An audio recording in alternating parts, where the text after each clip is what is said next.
Hey everybody, it's Dr. Carmen Bryant and this is Car Chronicles. How you guys doing? Good to see you guys. Missed you guys. I wasn't able to come on live, but you guys know that I do get busy. Been busy since February, but got a conference coming up July 27th. We're going to be having some discussions. So I've been doing videos leading us up to the conference about the different discussions we're going to be having. And so today, you guys ready? Well, let's do this.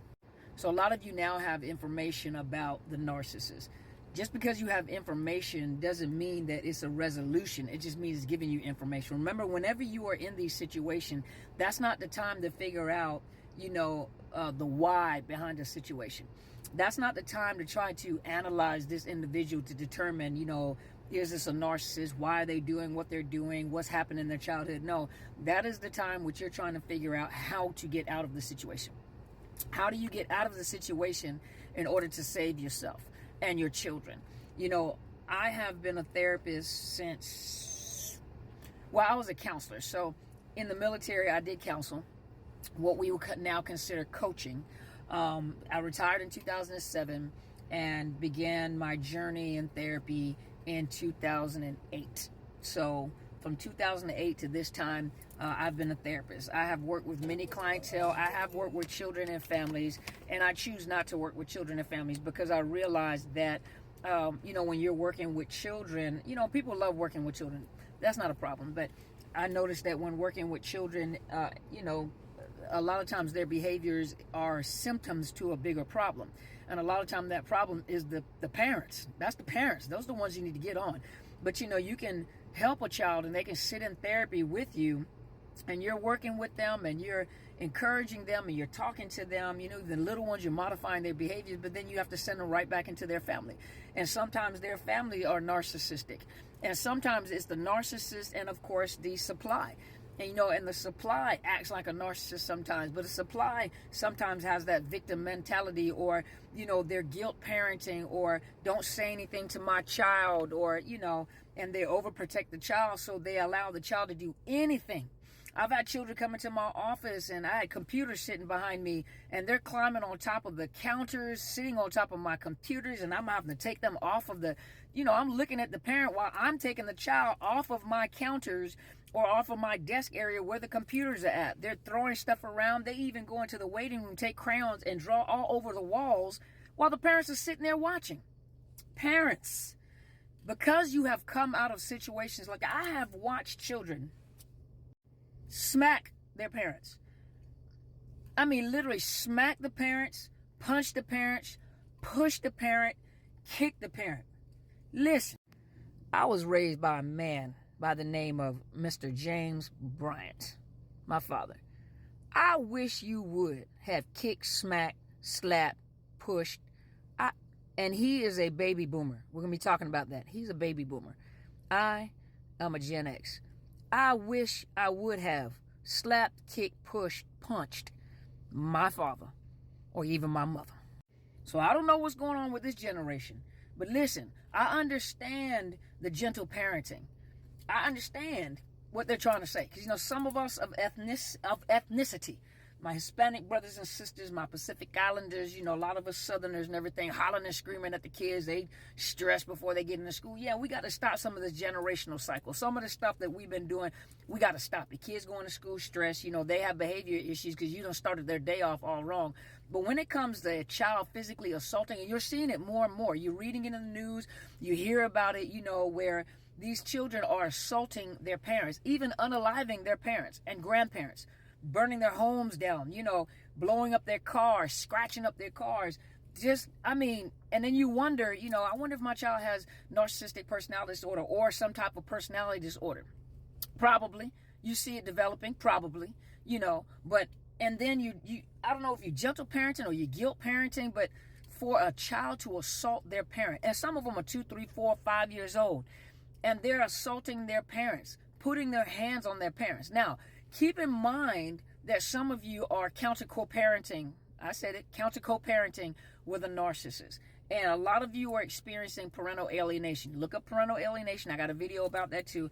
You're experiencing parental alienation. And a lot of times back in the day, before we had a term to put to it, we would see the women doing that to the men. You know, the men that had visitations that would come and pick their kids up. You had the mothers that were, you know, always had something to say, and your daddy's not this and your daddy's not that, and causing the child to draw away from the father. You know, your father does this and your father did this to me. And so you used to see the women do it a lot. Well, you also got those fathers that do it too, you know, and yes, they used to take them into court and lie on these fathers. Now you see, now that narcissism, you're starting to see the narcissism, you see the fathers doing it too. And what's happening is they're imparting things in the child, even telling the child, and she better not put her hands on you, or he better not put his hands on you. You know, she better not. And I'm watching mothers struggling, you know, fathers too, but I'm watching mothers struggling with disciplining their children because the child is coming in threatening the parent. My daddy said that if you put your hands on me, and you better not. And so the narcissist is now grooming this child, talking to this child, parentally alienating this child, trying to pull the child out of the grasp of the mother, if the mother is the one that has you know, custodial whatever it's called. You know, they have yeah, that they're the custodial parent. But you see the fathers, you know, the narcissist fathers, or, you know, mothers too, but they're convincing the child that your parent is abusing you. Your parent is putting their hands on you. You know, you're not supposed to be told to wash dishes. You're a child. You know, why don't you have the freedom, and what was me? And sometimes what they do is they may not speak directly to the child. They'll talk to the child around the child.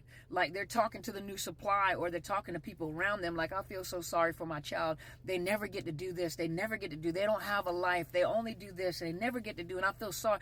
So they're imparting these thoughts in this child, but they're not directly saying it. So the child is listening, and they're like, you're right. And they come back to their mother or the father and tell the father, you know, I never get to do this, and I want to go stay with my father. I want to go stay with my mother, or I want to whatever, you know, because I don't ever get to do this, and all the other children get to do this, and I want to do this. And then mothers, sometimes you test that to see whether or not that's the child saying that, or if that's the father saying that, by saying, okay, you know, go hang out with so-and-so, or they're going to come pick you up. Do you want to do that? And you find out the child don't even want to do it. So now you're seeing that your child is living off the words of that other parent, that narcissist parent, you know, but they come into the home and you're afraid to parent your child because you are so afraid of losing your kid.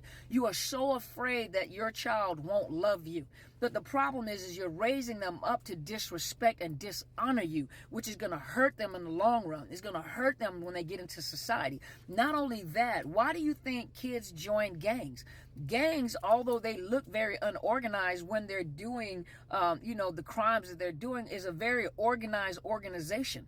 They have hierarchy, they have authority, they have punishments for not following rules, they have rules in place, they have their own set of laws in place, and your child becomes a part of a gang, but they're following the rules. They understand hierarchy, they understand respect.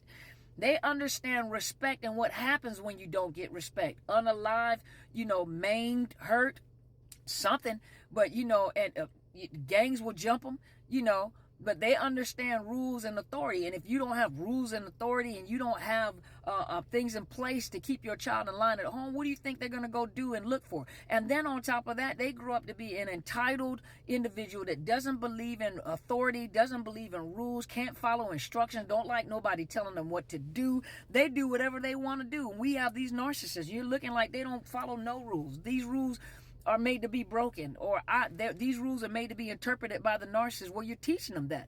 And then on top of that, for you to let your child put their hands on you, these kids are assaulting their parents, and you have CPS, Child Protective Services, telling you, you better not put your hands on them, you better not, but it's okay for them to assault their parents. It's okay for them to hit their parents in public, smack their parents, talk their parents like they're the parent. Dog, I've watched kids cuss out their parents in the store, and I'm walking by like, I wish. But y'all, that's why you got to come to this conference, because we're talking about breaking generational cycles. Some of you have started cycles that you can still break. And some of you are breaking generational cycles because you know this is what you were like with your parents, or you've watched this in your own family. Make sure you register overcomingnarcissistabuse.ticketleap.com and get you a ticket, or email me, drcarmenbryant@outlook.com, and I'll send you an invoice. But you got to be there. These are some of the topic of discussions. We got to bring some resolutions, some strategies.